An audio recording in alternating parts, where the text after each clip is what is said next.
ఇతర పార్టీల నుంచి పెద్ద ఎత్తున కార్యకర్తల నాయకులు భారతీయ జనతా పార్టీలో చేరిన సందర్భంగా మీ అందరికీ కూడా శుభాకాంక్షలు తెలియజేస్తా ఉన్నాను.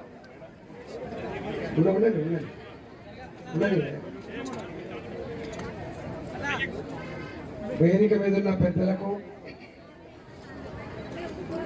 చాలా కాలంతో కొత్త కాదు, నా మాటలు కూడా కొత్త కాదు. మనని హుజురాబాద్లో ప్రజలు గెలిపించిన తర్వాత మొట్టమొదటిసారిగా శాసనసభలో అడుగుపెట్టి ఏ సమస్యల్ని ప్రస్తావించిందో అవన్నీ కూడా చూసిండు. దానికి వాళ్ళ దగ్గర సమాధానం లేదు. సమాధానం లేక అన్నిటికన్నీ పరిష్కారం అయిందని చెప్పి మాటలు చెప్పిండు. నాకు తెలిసి పరిష్కరించే సత్తా కేసీఆర్ ప్రభుత్వం లేదని నాకు తెలుసు, కానీ ప్రజలకు తెలవడానికి కొంత సమయం పడుతుంది. రెండు హుస్నాబాద్ నియోజకవర్గంలో ఏం జరుగుతుందో పక్కకే ఉండి చూస్తున్న బిడ్డలు కాబట్టి ఇక్కడ గౌరవెల్లి, గండివెల్లి భూ నిర్వాసన పట్ల ఈ ప్రభుత్వం ఎంత నిరంకుశంగా వివరించింది.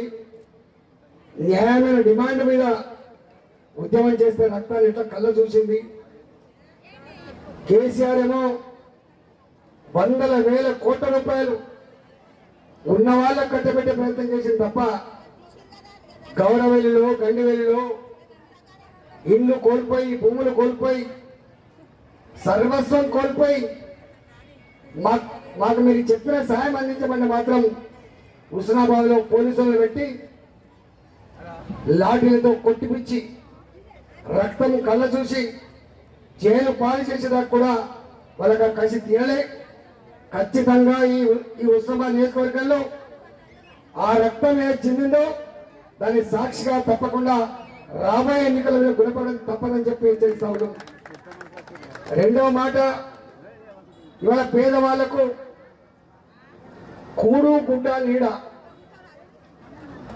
ఈ నీడ ఇచ్చే విషయంలో, డబుల్ బెడ్రూమ్ల విషయంలో ఏం మాట్లాడో, ఉద్యమంలో ఏం మాట్లాడో కేసీఆర్, అసెంబ్లీ వేదిక మీద పెట్టి ఏం మాట్లాడో కేసీఆర్, ఇవాళ ఏం చేస్తుండో కేసీఆర్ మనం చూస్తా ఉన్నాం.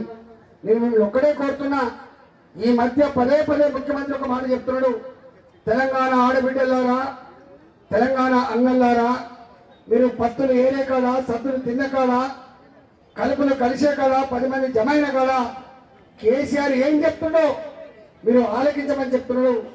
మరి కేసీఆర్ ఉద్యమంలో ఏం చేసి చెప్పిండు, కేసీఆర్ అసెంబ్లీలో ఏం చెప్పిండు, ఇవాళ కలెక్టరేట్ల భవనాల ఓపెనింగ్ అప్పుడు ఏం చెప్పిండో, ఈ మూడింటి కనుక మీరు వేసుకొని చూస్తే కేసీఆర్ ఎంత అబద్ధాల కోరో మరి మా వంతు మా ప్రజల సహకారం కూడా తప్పకుండా మీకు ఉంటుందని చెప్పి మీకు హామీ ఇస్తూ, ఎక్కడ ఆపద వచ్చినా, ఎక్కడ కష్టమున్నా నాలాంటి నేను మీకు అండగా ఉంటానని చెప్పి మాట ఇస్తూ, ఇంతమంది మా శ్రీనివాస్ గారు ఒక మాట చెప్పిండు, మేము 10 మంది ఉన్నావా 20 మంది ఉన్నావా కాదు, ఇక్కడ ఎగిరే జెండా కాషాయ జెండా అని చెప్పిండు.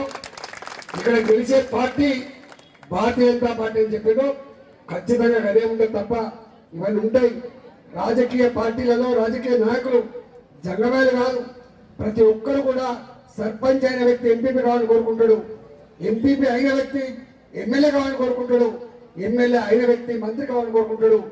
రాజకీయ నాయకులకి కోరికలు ఉండడం తప్పు కాదు, కానీ పార్టీ బ్రహ్మాండమైన పద్ధతిలో ఐక్యతతో ముందుకు పోతే మాత్రం సాధ్యమైంది. కాబట్టి తప్పకుండా మా వాళ్ళు, నేను కొత్తగా చూస్తా ఉన్నా, ఈ హుస్నాబాద్ లో ఉన్నంత ఐక్యత, ఈ హుస్నాబాద్ లో ఉన్నటువంటి పట్టుదల నేను ఎక్కడ చూడలేదు.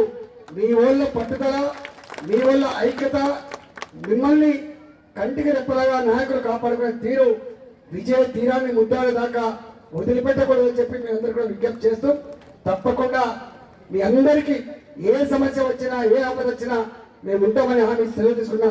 జై తెలంగాణ, భారత్ మాతాకి.